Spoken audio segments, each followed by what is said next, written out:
Halo Nicole, jadi hari ini kita akan kemana? Jadi hari ini kita akan ke hydroponic garden sama ke organic garden. Oke, gengs, let's Let's go. go.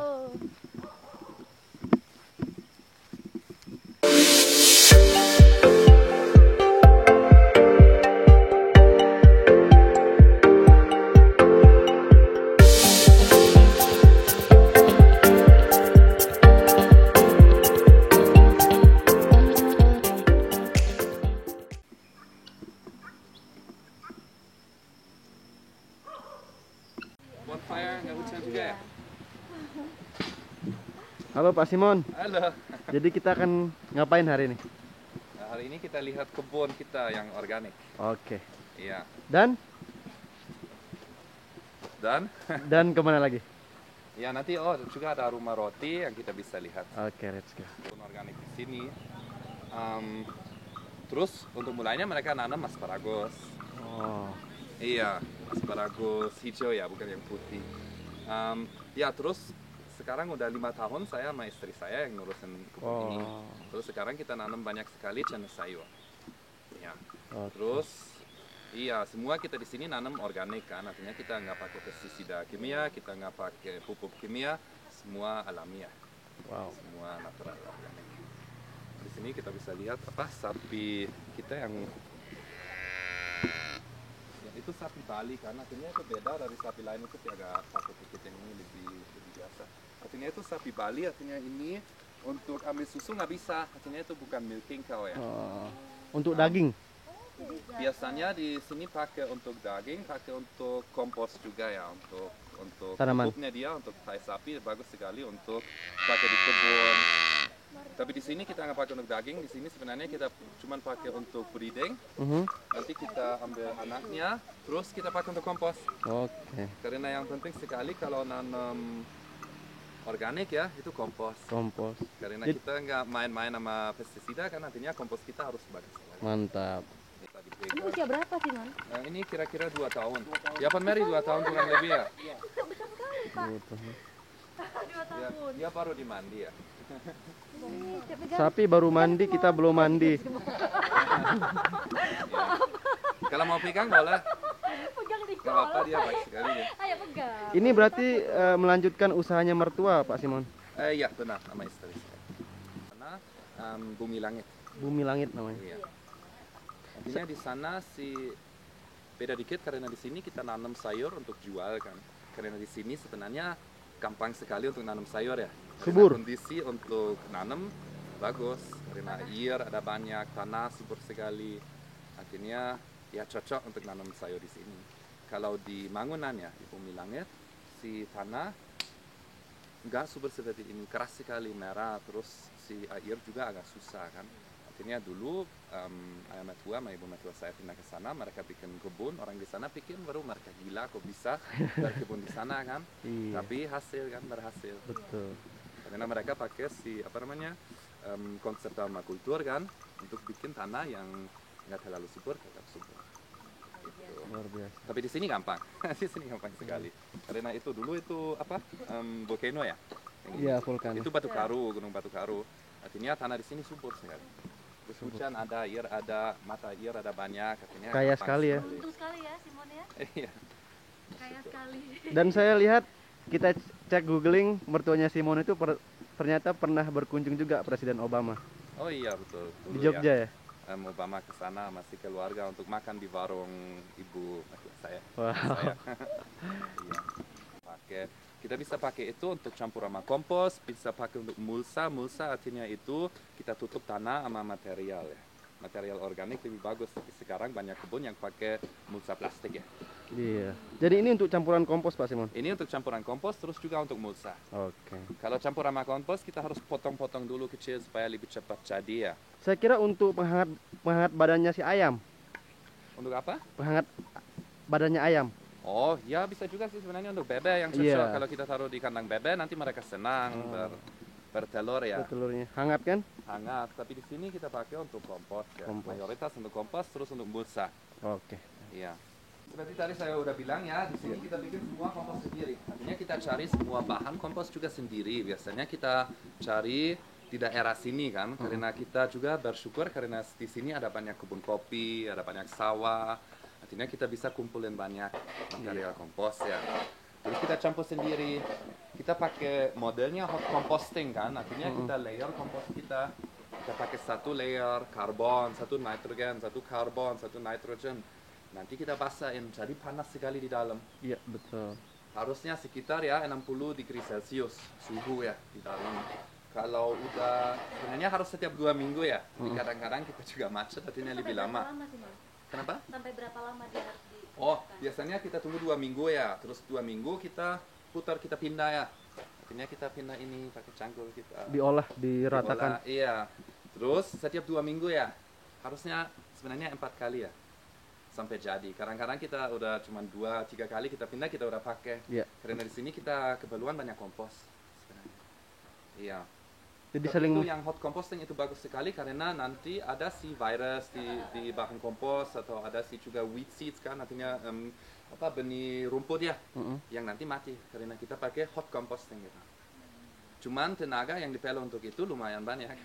Terus itu juga karena kita pakai juga pupuk binatang, artinya tai sapi, tai potongnya. kambing, tai ayam kan, kadang-kadang tai kuda, artinya baunya pertama kali 2 kali pindah lumayan keras. Dan memang harus manual, harus memang dicampur. Lebih cepat ya, karena itu sebenarnya ada 2 sistem composting ya, ada yang cold composting, ada yang hot composting. Kalau yang cold composting artinya kita campur aja, bahannya kita biarin aja. Tapi cuma lama sampai jadi ya, sampai kompos kita bisa pakai, sampai kompos dingin, sampai benar-benar jadi. Kalau kita pakai hot composting ini, terus kita pindah lebih cepat. Udah 1,5 sampai 2 bulan kita udah bisa pakai. Kita pakai aja banyak bahan yang beda, kita campur dengan ratio yang benar, terus nanti hasil juga pasti bagus. Ini berapa hektar tanahnya ini Simon untuk Itu kurang organik ini? lebih 2,5 ya. 2,5 hektar. Iya, yang di kebun. Untuk organik. Tapi itu juga termasuk yang hutan di sekitarnya. Karena kalau kita lihat di sini ya, itu semua hutan di sekitar kita. Itu masih tanah keluarga ya. Tapi kita pakai hutan karena sebenarnya yang food forest ya, itu yang caranya untuk dapat makanan yang paling sustainable ya. Karena di hutan juga nanti kita bisa ambil banyak sekali, biomass ya, artinya daun-daun untuk kompos. Yep. Terus nanti burungnya tinggal di dalam hutan kan, jadi ekosistem yang sehat, Iya. mikro ekosistem yang sehat kan. Betul. Itu. Saling Itu bergantung. artinya tadi saya tentang balance ya. Karena kalau kita ada banyak burung di sini, ada banyak ular di sini, artinya kebun kita sehat. Sehat, betul. Karena nanti ulatnya dicari. Dimakan. Sebenarnya yang juga bagus sekali itu tawon ya. Yang Tawon. wasp ya. Tawon ya. Wasp. Tawon, Iya. Lebah. Iya, karena itu Yang nanti pasti madu. itu nanti makan apa namanya? Ulat juga atau bunuh ulat. Berarti ini Ini semuanya bagus. kebun organik ya Simon ya? Itu semua kebun organik. Wow. Udah dari tahun 89 ya. 89 sampai Iya. 2021 masih. Iya. Bisa sampai anak cucu ini. Artinya sih sebenarnya kalau kita lihat ya, yang kebun organik di Bali yang market farm ya, yang paling tua. Oke. Yang nanam asparagus, lettuce. Ayo kita lihat kebunnya. Asparagus itu paling mahal. Tapi di sini kita berhasil. Iya, cabai di sini agak susah Simon karena kan dia dingin. Iya benar. Ini udah ada yang siap panen. Oh ini.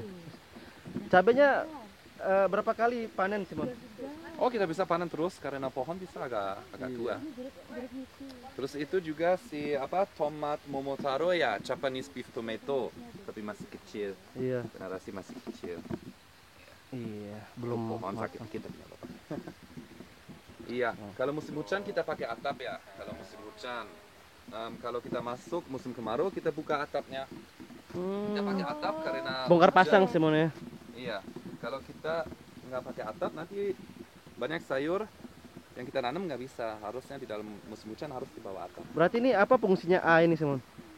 Oh, itu namanya rumah kan, supaya Oh, lebih gampang rumah, komunikasi. Terus juga ada jadwal kan, yang kita nanam kapan di mana, ya itu lebih gampang. Sebenarnya kita juga pakai nomor ya. A1. Setiap plot ada satu nomor, A1. supaya lebih betul. gampang. Kalau Ini- nggak nanti kita bingung berapa peta tomat. Oh, Oh. Ini berapa apa aja jenis berapa jenis ya? Biasanya kita suka campur-campur ya. Artinya biasanya saya nggak mau lebih dari 2 peta satu sayur, saya nggak mau. Tapi itu tomat beda dikit karena tomat di dalam musim kemarau kita nggak buka atap. Karena tomat nggak suka hujan, Iya, nggak betul. suka air, Dia akan rusak pohonnya. rusak nanti. Artinya itu kita tutup nanti, yang ini kita buka di atas curie ya. Tapi itu jadi aja rumah tomat ya. Iya. Untuk Sama musim. dengan cabai ini. Kalau dia hujan dia akan rusak juga. Iya benar. Jadi dia butuh panas Iya. cabai ini. Terus kalau musim kemarau masih kita dapat hujan kadang-kadang ya, cuman nggak setiap hari. Makanya Terus sistemnya hujan Pak juga agak keras. sistemnya Pak Simon ini mantap karena disiapin atap buat nampung hujannya biar nggak jatuh ke tanamannya ini. Tapi banyak sayur kita yang musim kemarau kita buka atau kita nanam di luar. Seperti lettuce. Ya sebenarnya mayoritas sayur kita musim kemarau di luar. Iya. Kita buka atap. Itu jadi jauh lebih cepat nanti. Bisa 3 kali lebih cepat nanti jadi sayur kalau musim bagus. Terus itu juga bagus karena musim kemarau kita bisa lari keluar kan. Jadi kita bisa pakai peta lahan di luar. Oke, gengs. Jadi kita akan lihat kebun sayurnya.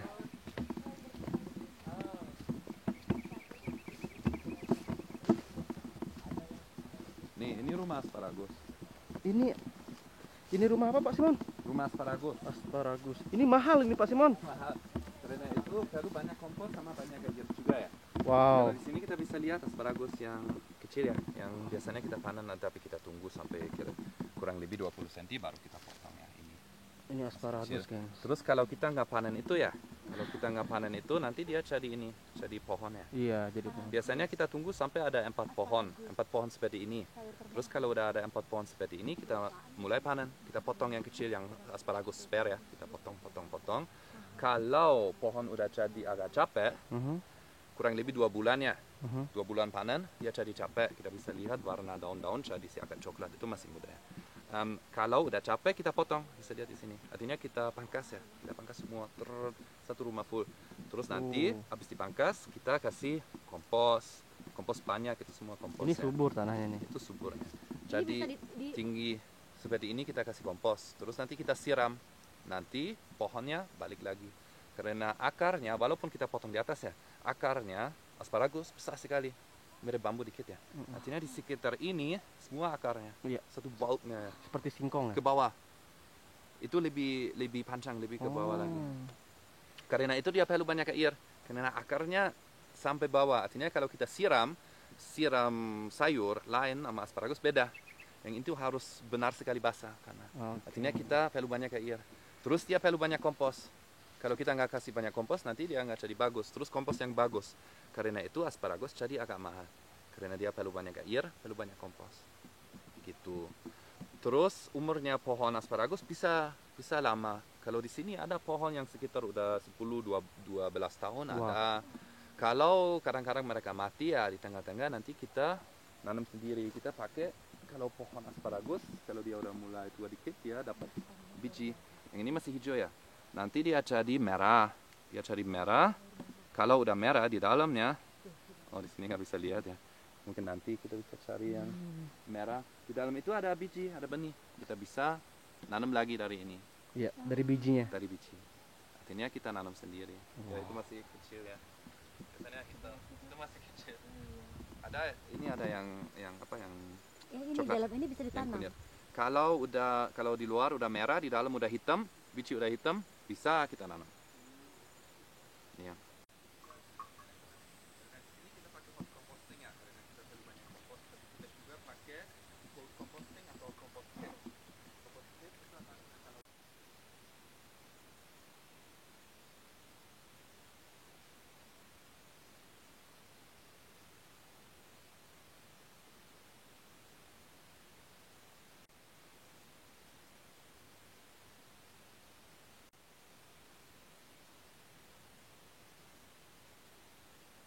Biasanya kalau tanah subur ya di nature ya, tanah nggak suka, kalau tanah subur dia nggak suka kosong ya. Karena itu biasanya banyak rumput yang Iya. tumbuh kan. Heeh. Terus itu juga sebenarnya ya kalau kita lihat ya, kalau tanah yang nggak dipakai mulsa, kalau tanah yang cuman ada beberapa lahan yang kita nggak mulsa, itu jadi kering sekali. Artinya sebenarnya itu tanah itu panas, lapar dan haus kan. Mutsa itu apa sih, Mas? Apa itu? Mutsa. Oh mulsa itu. Mulsa artinya kita tutup tanah sama materi ya. sama materi seperti somi, cerami, atau sarbu kelapa, atau ada banyak sebenarnya daun-daun semua. Artinya Biar mulsa, adem deh. ya, artinya mulsa kita tutup tanah sama materi Betul. organik. Betul. Terus kalau kita buka itu, kita bisa lihat tanah subur sekali kan, hitam sekali kan. Bagus Terus sekali. basah, Basah. terus rumput nggak ada atau cuma dikit sekali itu rumput. Cuma dikit sekali ya. Bagus sekali. Karena itu sih ada beberapa jenis tanaman yang kita mulsa. Sebenarnya harus semua dimulsa ya. Iya. Tapi kadang-kadang untuk lettuce, contohnya kita nanam lettuce 3 minggu kita udah panen ya. Dan ini dari Kita udah padi panen, ya 1 semuanya. minggu udah habis. Artinya biasanya kita mulsa tanaman di sini yang lebih tua dari 3 atau 4 minggu. Contohnya kale ya, brokoli, bunga kol, parsley, semua dimulsa. Ini di sini apa aja? Tanaman apa aja, Simon? Oh ada banyak. Ada banyak sekali. Itu ada rosemary, ada kailan, Karena ada sensitif kale, bayam, lettuce, radish, beetroot, Banyak ya. koriander, parsley, lobak, Lobak. brokoli, bunga kol. Banyak. Apa lagi ya? Banyak. yang digunakan untuk roasted chicken. Oh iya benar. Sama lampnya juga enak. Iya. Bunga kol juga satu tanaman yang biasanya agak lebih susah sedikit dari tanaman lainnya. Bunga Karena kol. disuka dicari sama ulat. Tapi di sini kita berhasil. Cuman kadang-kadang kecil. Bukan besar sekali. Kadang-kadang juga besar sekali. Tergantung juga sinar berapa dia dapat. Nah, ini baru Itu selesai udah panen. habis panen. Habis panen. Yang ini apa, Simon? Sorry. Ini kale, Oke. kale curly. Itu kita pakai untuk bibit. Artinya itu kita biarin. Nanti di sini ada bunga. Kalau bunga kering kita bisa ambil bibit, kita bisa nanam sendiri. Wow. Ya kalau kita lihat itu kale-nya sehat sekali ya. Iya, sehat. Karena biasanya dicari sama ulat, tapi itu yang satu yang berhasil. Karena itu juga lahan yang bagus. Itu kita nggak cangkul, artinya kita no dig approach di lahan ini ya. Ada juga banyak lahan yang kita cangkul, kita campur komposnya. Ini Tapi beda di sini- tanah kayaknya Ini nih. beda. Terus mulsa kita juga pakai tinggi sekali kan. Artinya lihat nih, kalau lihat tanah, jadi bagus sekali kan, udah lihatnya sehat tanahnya. Nah, ini tanah yang Hitam kan, basah. Karena ditutup sama mulsa. Terus juga kompos bagus, terus juga kita nggak cangkul. Terus kita juga pakai raised bed ya. Artinya itu si raised bed. Tapi jenis musanya ini beda, Simon. Itu sarbu kelapa ya. Ya, serbuk kelapa. Kenapa kok serbuk kelapa? Karena kalau kita pakai somi di sini, saya udah pernah coba, nanti tikus bikin lubang di dalam tanah. Itu masalah itu sebenarnya itu ya, karena yang materi untuk tanah yang paling bagus di sini, untuk tanah yang paling bagus somi, cerami. Tapi kalau kita pakai cerami, ada siapa namanya snails yang datang. Iya. Snails apa maksudnya? Snails apa? Seafood? Oh, Iya. iya. Yang datang ya, Ya, yang keluarga. makan lettuce kita. Karena itu sebenarnya kita untuk lettuce, untuk kale kita nggak pakai somi terlalu banyak. Somi, cerami kita pakai untuk asparagus. Nanti di sana kita bisa lihat. Kalau kita udah pangkas rumah asparagus, kita taruh somi di atas tanah, cerami di atas tanah. Juga yang hijau-hijau paling atas kompos atau tai sapi. Nanti masukkan ke tanah, tutup sama tanah ya. Terus tutup sama ini. Ya, itu harusnya lebih besar sebenarnya supaya sinar nggak sampai, supaya tikus juga nggak bisa ambil makanan di dalam. Ini pupuk ya, Simon? Terus nanti cacing tanah datang, mereka masuk lewat lubang ke dalamnya. Terus mereka makan, beranak, nanti keluar lagi. Nanti itu jadi pupuk, itu pupuk cacing sebenarnya. Itu komposnya yang bagus sekali, luar biasa itu. Terus juga cacing nanti lebih banyak di tanah, karena cacing tanah sebenarnya itu yang paling bagus. Itu ada cacingnya. Iya. Tanah yang paling bagus. Yang paling bagus untuk tanah, karena mereka bikin lubang-lubang di dalam tanah terus kan, terus mereka juga tetap makan pupuk, artinya jadi subur tanahnya. Itu juga satu indikator untuk tanah yang bagus. Kalau buka tanah ada banyak cacing, artinya itu tanah subur. Iya. Kita masuk musim kemarau, yang kanan masih ditutup sama atap. Itu parsley ya, parsley Itali. Parsley Itali. Itu romaine. Kita nggak mulsa. Itu juga bisa lihat perbedaan dari tanah ya. Itu lahan tanah yang dimulsa. Artinya kita buka basah tanah. hitam. Kalau itu nggak dimulsa ya, itu baru disiram ya. Tapi kalau di sini kita lihat nggak kena air, artinya kering. Jadi tanah lama-lama kurang bagus. Sebenarnya semua tanah harus dimulsa di kebun. Itu yang bikin adem. Tapi tanah kita dapat mulsa karena kita pakai rotasi kan. Artinya habis nanam itu romaine ya. Habis nanam romaine di sini, kita nanam tanaman lain di sana yang agak lama, yang harus dimulsa. Ini berapa lama belajarnya, Simon? Sebenarnya 5 tahun saya udah berkebun. Didampingi dengan mertua. Ya juga ada juga banyak yang saya belajar dari mertua saya, tapi juga sebenarnya ya saya asal dari daerah di Jerman yang juga berkebun. Ya, cuman kebun beda. Kebunnya beda. Ya, artinya keluarga saya di sana nggak ada apa kebun, tapi ada sih sebenarnya juga dari kecil saya sama kakek saya ya, saya di kebun rumah ya, kebun rumah tangga saya belajar di sini. Dan Terus sekarang juga gampang kan karena sekarang banyak sekali ada informasi di internet. betul. Tapi saya juga bikin satu apa namanya PDC ya, Permaculture Design Course ya. Ada Di channel Jogja YouTube juga? saya ikut. Ada juga. Apa Ada nama juga channelnya? online-nya. Simon ada channel YouTube? Oh, channel YouTube kita nggak ada. Oh, belum ada. Ada Instagram. Ada Instagramnya nanti. Kita Kupu-kupuan. Ini impornya kemana aja, Simon? Kenapa? Jualnya di mana aja? Oh, itu sebenarnya kita jual ke apa namanya rumah di selatan ya. Mm-mm. Ini kita antaran ke rumah orang. Iya. Iya. Ke Denpasar semua ya. Ya, ke Denpasar. Iya, iya. Dan Simon usianya berapa, Simon? Kenapa? Usia Pak Simon berapa? Oh, saya 35 tahun ya. 35 tahun. Ya. Kayak 21 tahun, Pak Simon. Enggak, itu udah rambutnya udah putih. Kan bule memang putih rambutnya Pak Simon. Apa rahasia hidup sehatnya Pak Simon untuk subscriber saya ini, Pak Simon? Ya, itu sebenarnya seru sekali ya kalau berkebun ya. Mm-mm. Itu juga sih satu aktivitas yang calming ya, seperti terapi ya. Kalau Iya. saya stres, saya Betul. berkebun Betul. jadi seru ya, jadi Iya. santai. Saya juga mau bertani soalnya Pak Simon. Iya. Jadi kehidupan itu di pertanian Pak Simon ya. Iya. Fresh kepala. Back to the roots. Ya, betul. Ya. Nah, ini yang di bawah ini apa Pak Simon? Ada juga rumah asparagus, ada juga rumah sayur. Di sini ada 4 rumah asparagus, terus 2 rumah sayur yang Wah. panjang. Ini luas tanahnya berapa tadi Pak Simon? Ya kalau kita masuk yang sawah di sana sama hutan-hutan di sekitar 2,5. 2,5 hektar. Jadi bisa. Lagi disiapin ya, Be? Iya. Ini tomatnya organik ya? Iya.